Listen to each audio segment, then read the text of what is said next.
Okay అన్న, next question వచ్చి మనకి, సో మీరు ఆల్రెడీ చెప్పారు కరెంట్ అఫైర్స్ నుంచి మనకి మేజర్ పార్ట్ ఉంది, 50 మార్క్స్ వస్తున్నాయని. క్వశ్చన్ కూడా అన్న, కరెంట్ అఫైర్స్ ఎలా చదవాలి, ఎన్ని నెలలు చదవాలి, మినిమం అండ్ మాక్సిమం అని అడుగుతున్నారు అన్న. ఇప్పుడు కరెంట్ అఫైర్స్ అనేది ఎలా చదవాలి అని అంటే, ఇప్పుడు మనం ప్రిపరేషన్ స్టార్ట్ చేస్తాం. ప్రిపరేషన్ స్టార్ట్ చేసినప్పుడు కరెంట్ అఫైర్స్ అంటే ఏంటి, నిత్యం మన సమాజంలో ఏం జరుగుతుంది ఏంటి అనేది తెలుసుకోవడమే. కాకపోతే మన సిలబస్ కి అనుగుణంగా చదువుకోవాలి. ఇప్పుడు ఫర్ ఎగ్జాంపుల్ పాలిటీ ఉంది, పాలిటీ ఉన్నప్పుడు పాలిటీలో ఉన్నటువంటి సుప్రీంకోర్టు తీర్పులు, తర్వాత వచ్చేసి రాజ్యాంగ సవరణలు ఇవి జరుగుతూ ఉంటాయి ఎక్కువగా మేజర్ గా. తర్వాత వచ్చేసి ఎలక్షన్స్ జరుగుతూ ఉంటాయి. ఎలక్షన్స్ ఏ స్టేట్ లో ఎన్ని సీట్లు ఉన్నాయి, అక్కడ మార్పులు చేర్పులు రావచ్చు. తర్వాత ఈ రాజ్యాంగ సవరణలు జరగచ్చు. కొన్ని హైకోర్టులు తీర్పులు ఇస్తా ఉంటది, అవి బాగా హైలైట్లు అవుతా ఉంటాయి. అవి చదువుకుంటూ ఉండాలి.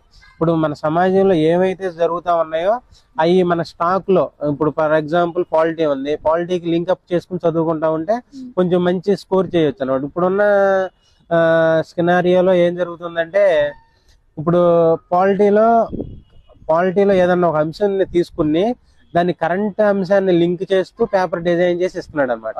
కాబట్టి రెండాటిలో ఇప్పుడు సరైనది ఏది సరికానిది ఏది అన్న దానిలో కింద 4 స్టేట్మెంట్లు ఇచ్చేసి ఏ మరియు బి సరైంది, బి మరియు సి సరైంది ఇలా ఇస్తాడు. కాబట్టి నువ్వు కరెంట్ అంశాన్ని స్టాక్ అంశాన్ని లింకప్ చేసుకుని చదివితే నువ్వు ఆ బిట్లు పెట్టడానికి అవకాశం ఉంటుంది. కరెంట్ అఫైర్స్ డిపెండ్స్ ఉంటుంది. కాబట్టి ఈ నువ్వు లింకప్ చేసుకుని చదువుకుంటే మంచి స్కోర్ చేయొచ్చు. తర్వాత కరెంట్ అఫైర్స్ అనేది ఎన్ని నెలల్లో చదవాలి అని అంటే 1 year అనేది చదివితే బెటర్. నోటిఫికేషన్ వచ్చిన తర్వాత 1 year ముందు చదివితే చాలా బెటర్. అదే మెయిన్స్ జరుగుతుంది కదా, మెయిన్స్ జరుగుతున్న దానికి 1 year ముందు అనేది థరోలీ బాగా చదువుకుని మా మెయిన్స్ జరిగేదానికి ఒక 8 నెలలు కరెంట్ అఫైర్స్ బాగా చదివితే మంచి స్కోర్ అనేది చేయొచ్చు. ఎందుకంటే మనకి 50 మార్కుల వరకు వస్తున్నాయి, 50 మార్కుల వరకు వస్తున్నాయి. కాబట్టి 50 మార్కులు డైరెక్ట్ గా కరెంట్ అఫైర్స్ లోనే ఇస్తాడు. ఇండైరెక్ట్ గా మళ్ళీ సబ్జెక్ట్ లోకి వెళ్ళి పాలిటీ ఉంది, కొన్ని లింకప్ చేసుకుని ఇస్తాడు. ఎకానమీ ఉంది, వీటిల్లో మళ్ళీ ఒక 5-6 మార్కులు ఇవ్వచ్చు.